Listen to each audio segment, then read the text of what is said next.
first speaker that you're going to hear from today, who's going to give you his best advice on college, is named Bill Henninger. Bill's an assistant professor in the family studies in the College of Social and Behavioral Sciences. He teaches classes ranging from the psychology of dating, research methods, special education, and family dynamics. His research areas include teaching social skills for kiddos with autism, emerging adults, and their relationships. Last year, he received the university-wide award for excellence in teaching. Bill's words of wisdom are called laying down roots, building your family away from your family. Give it up for Bill Henninger, please. Don't clap yet. You haven't even heard what I have to say. Wait till I'm done, and then you can clap if you'd like. That was a joke. You're gonna have to start laughing quick here. This is the way this has got to go. So, thank you, Colby. Thank you, everyone, for letting me come talk. I'm very excited about this. This is the biggest auditorium I've ever spoken in. Don't let anyone ever tell you that you actually get used to public speaking, because I am quite nervous. I've walked around with a pit in my stomach all day, so hopefully this goes as good as I hope it does. So first thing you should always ask yourself when someone is going to give you advice is, who are they? So I'm going to tell you a little bit about myself, stranger danger. Don't just take advice from any random person wearing a suit on the streets. So who am I? I was born actually here in Waterloo. I moved here to start working at the university with my wife, but at about the age of 7, my parents moved me to Newton, Iowa. Do we have any Newton, Iowa people in here? Nice, yeah. Can you tell us what the sculpture is right there? Sir Rustalot, yes, that is outside of our library in Newton, Sir Rustalot. We also have our courthouse, and we make Maytag blue cheese there, and that is all you need to know about Newton ever. What do I like to do in my spare time? I like to do triathlons. So you can see, I heard I have a pointer on here, swimming, running. Apparently I'm talking to people, biking. It may surprise you, I've never won one, because apparently I spend time talking while I run. I also coach and compete in jiu-jitsu. If you don't know what jiu-jitsu is, it's a lot like wrestling. I got someone in the back giving me the, yeah. Oh yeah, you come to class. Hey. It's so far, I think it's going good. I'm not sure. Jiu-jitsu is basically like wrestling, except you get to choke people, try to hurt their arms, stuff like that. It's pretty fun. I also coach MMA. So when guys fight, like in the UFC, I've coached. On the right here, this is Nate Diaz, who has a big fight this weekend. I've trained with him a little bit. He's actually a much nicer guy in person than what you would see from him throwing water bottles at press conferences and stuff. So. I have 3 dogs, 2 cats. Up here, we've got Carl. He's a Mastiff. He's got a huge head. This is Gus Gus. This is Murphy. He has over 3,000 Twitter followers. This is my cat, Tila. She was actually around with my wife before I started dating her. A previous boyfriend got together, so she's like a step cat, so we're bonding. And then this is my cat, Alice, and yes, that is her picture on that shirt. That's how much I like Alice. We got some other pictures. You can see how big Carl's head is. We call him Big Head. Murphy is waking me up when I was violently ill. You can see how big Carl is. And then one day, Elaine and I decided we were going to shave Alice. So that's actually a picture of Alice when we tried to shave her. Oh, I'm not advancing. There we go. So hopefully now you trust me a little bit. Question you might ask yourself, why is this guy up in front talking to me? Well, I got my bachelor's, my master's degree, and my PhD at Iowa State, and that is how I ended up with a job here. After that, I worked at KU for a year, 2 years. Loved Kansas City. If you ever get a chance to move there, you should probably give it a shot. And then I did a postdoc at the University of Colorado, Denver. That is Milo the Lynx, which is their mascot. I think he looks like a gremlin, but whatever.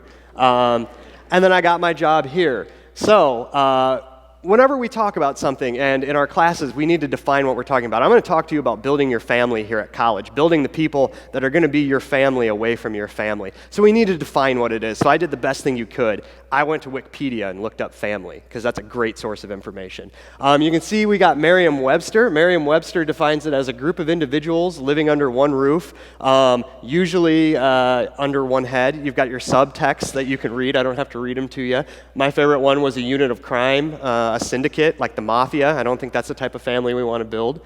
NCFR, which is the National Council on Family Relations, which is my chief group that I am underneath in my profession, defines it as an overlapping of networks that extend across multiple households, with each network having kind of its own unique center person. My personal favorite was the Urban Dictionary one, which was a bunch of people who hate each other and eat dinner together. Anyone who sat through a very tense Thanksgiving meal is shaking their head yes. But how do I define it? I'm the one up here talking to you. I define it as a group of people who I receive support from. I give support to them, both emotionally, physically, mentally, whatever they need, and I generally like being around them. So I'm going to tell you a little bit how I built my family going into college, and hopefully you get some advice from it. So I'm going to take you on a time travel. Imagine yourself, imagine me about 20 years ago, long hair, wonderful overalls. This is me right before I moved off to college with my dad. He's a police officer, and if you can imagine, I was in a great big auditorium like this at my orientation, and the dean of students got up in front of everybody and said, look to your left, look to your right. One of you, or between people sitting next to you, 1 out of 2 of you will not graduate. And I looked to my left, and I'm pretty sure that the person next to me pointed over my shoulder and was like, it's going to be him. And the person behind him was like, I know, that's what I thought. College was scary for me. My parents had never went to college, so I did not get a lot of feedback on this is what you do when you go to college. This is how you navigate it. So needless to say, I felt a little bit out of place. This is also a picture of my mom, my dad, and I. You can see where I got my towering height from. Basketball was not an option for me. So I show up on my very first day of college, and my parents move me into my college dorm room, right? And they get ready to leave. I had just moved my girlfriend in, and her parents had gone to Iowa State, and they were like, you're going to love it here. It's going to be the greatest time. So I was like, here it comes. My parents, they're going to say, you're going to love college. And my dad hugged me and said, how do I get to Hickory Park? And my mom said, you can come home right now. We'll fix this. You can get a job in Newton. So I was a little bit concerned. My parents left, and it was the first time in my life I felt truly alone. And my parents are amazing, but they didn't have real great words to give me. And so I sat in my room thinking, who is my roommate going to be? And the 6'4" hairy Western Nebraskan named Tim bolted in through the door. And these are some pictures of Tim. This is him opening a wine bottle with a drill. He is probably the most creative person I've ever met. So he walks in with his parents, and his dad was a doctor. His mom was a nurse, so they kind of, coached him on college. So he comes in, he wants them to leave. They hug him, they walk out the door, and, I'm really concerned. I hear all these stories about people hating their roommates, and Tim sits down and pulls open his backpack and says, I thought they'd never leave. You want a beer? And at that point, I was like, I think we can be friends. We're gonna do okay, Tim. And from that point on, Tim was my person. Him and I were best friends. We lived together all the way through college. I relied on him for so much. And the best way I can describe what Tim has taught me and what you should think of when you're starting to pick the people that you're going to hang around for the rest of your college career is one time we were going to a festival out in western Nebraska. And Tim is driving. And we go past our exit, and Tim flies over to the left side, the median of the interstate, right, and slams on the brakes. So cars are whizzing past us, and he throws it in reverse and starts backing up. And so my friend Jake, who you're going to hear about in a minute, when he gets scared, he plugs his ears and covers his eyes, and he's like, stop, Tim, stop. And I'm in the back, and I had turned into a hostage negotiator at that point. I was like, Tim, we've got so much to live for. You don't have to do this. And Tim backed up, was like, we got this, backed up, pulled us onto the on-ramp, got us to Verstog early. He swears it was like an hour early. It was probably only like 15, 20 minutes early, but whatever he's got to tell himself. Thing I learned from Tim is that you should find people that extend you. Tim always gave me a little bit of sense of frightenedness. Like, he was always planning something, he always had a plan, and it always was a little bit scary. But I have done so many things that have made me a better person, made me not so nervous. I'm conservative by nature. Tim made me do things that made me uncomfortable. Chiefly in your 20s, when you find friends, people that are going to be your family, find somebody who extends you. Find somebody who makes you kind of want to do things that are out of your comfort zone. Other pictures of Tim up here. He moved to New York and renovated a house, and he's like, I raised the ceiling. And I was like, well, how high did you raise it? He's like, I don't know. I said, well, take a tape measure. He's like, I don't have one, which is scary that he did all this construction without a tape measure. So he's like, here, I got a picture. So apparently, I think it's 12 Busch Light beer cans was what he was able to stack on his head. And then this is just evidence of how western Nebraska he is. He made me go goose hunting when I was in New York. I'd never really shot a shotgun, so. I get done with my first couple weeks of class. I'm starting to make friends, and Tim and I hatched this awesome plot. We are going to have a Halloween party, right? Awesome. So I call my girlfriend at the time up. I'm like, hey, can you invite your friends over? Because, Tim didn't have a girlfriend. Tim has rarely ever had a girlfriend, so I was trying to be a good wingman. And she's like, yeah. Calls me back later and is like, my friend Stacy wants to know if her boyfriend Jake can come. I was like, great, yeah, bring Jake along. Well, later, like 10 years later, Jake told us that he actually called Stacy back and was like, you need to invite me to that party. I need to see if these clowns are hitting on you, and I'm going to punch him in the face. Jake's never punched anyone in the face, but that's how he talked. So Jake shows up, and it was pretty obvious after 20 minutes of him hanging out with me, Tim, our other friend Cyrus, and his roommate Adam, who is in this mummy costume right here. This is Cyrus. This is me as Papa Smurf. Very convincing.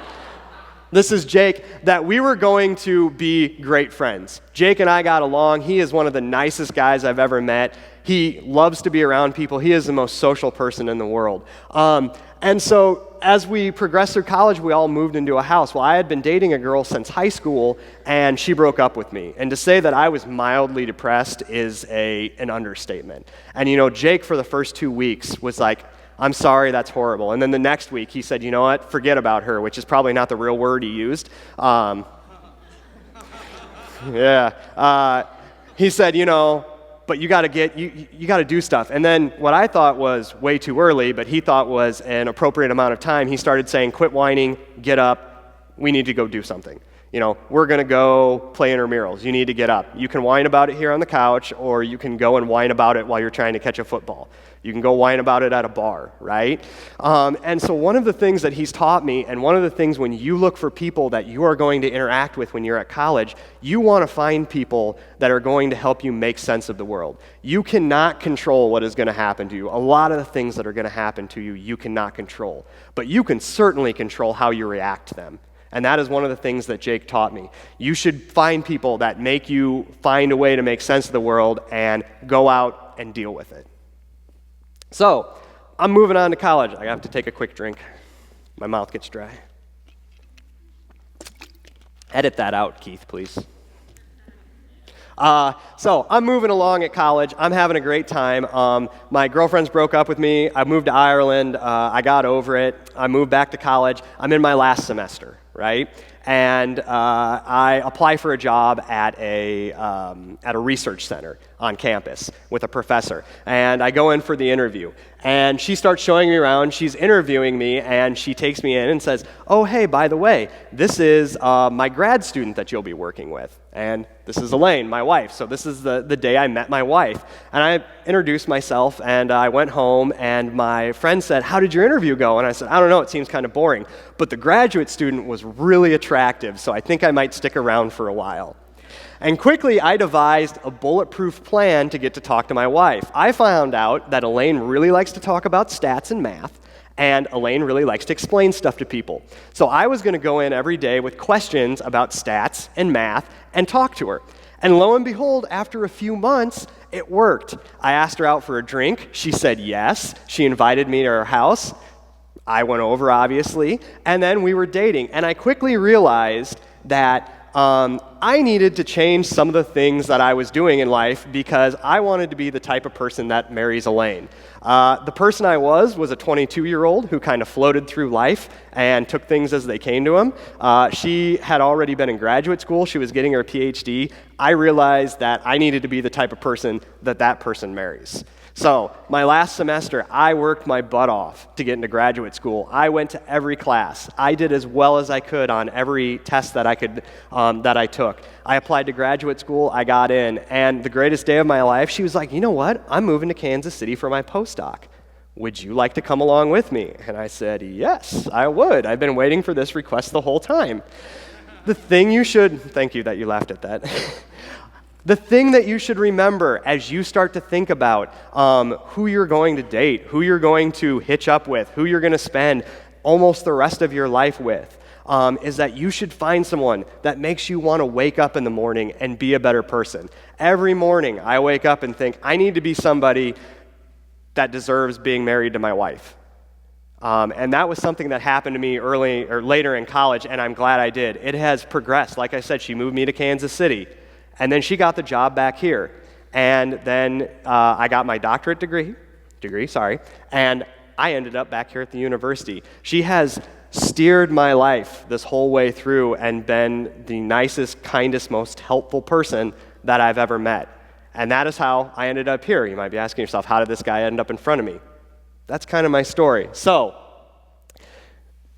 not to mention, there were a lot of other people that played large parts. So there's a lot of drinking in these pictures. We were 21 for all of these. But there are tons of other people, and you are going to meet tons of other people at college. Make sure that they're the type of people that make you a better person, that make you go outside yourself. They're the type of people that make you want to, find the good in life and do things that make you happy. So that's my conclusion, so that's the end of my story. So you may ask yourself, how is he going to wrap this up? And I'm going to wrap it up quickly for you. It would be easy for me to tell you to look to your left and look to your right and say, find someone who's going to be your Tim, or find someone who's going to be your Jake. But that's not how families work, right? You are not in it just for yourself and a family. You are in it for the whole family. So what I want you to do is look to your left and look to your right. And if you do this college thing just right, you might find somebody who is going to be, you can be their Tim. They will call you when they find out that they're pregnant and say, hey, you're going to be an uncle. And you have to explain them how paternity works. They will call you when they get their first job like Jake did, and you get to congratulate you. And if I do my job correctly, and I know Colby and all of the student services people who have helped you do their job correctly, in 5 years, I will get to be there, maybe 6, maybe 7 for some of you if you go on the longer extended plan. I will get to be there at graduation and give you a hug. Maybe in 10 years, you're going to be marrying somebody who's in this room or someone that you've met today. In 15 years, 20 years, maybe you'll be bringing your kids to tailgates. In 30 years or 20 to 30 years, maybe you'll be dropping your kids off at college, telling them how great of a time they'll be and not asking them how to make it to Whiskey Road like my dad did. And, if I'm really lucky, and this is what we strive to do here at UNI, and we treat each other the way we should, maybe in 50 years, one of you will get to be up here giving the speech to new incoming students, telling them what they can do to better themselves. So in closing, remember, as you go through your 4 years, it's back. As you go through your 4 years, it is going to be amazing. You are going to have a great time, but you should be there to help each other. You should be there to be each other's family. What you do, what you share with people in the world, that's what it's going to take from you. So always remember that. And that is it. Welcome to UNI, and go Panthers.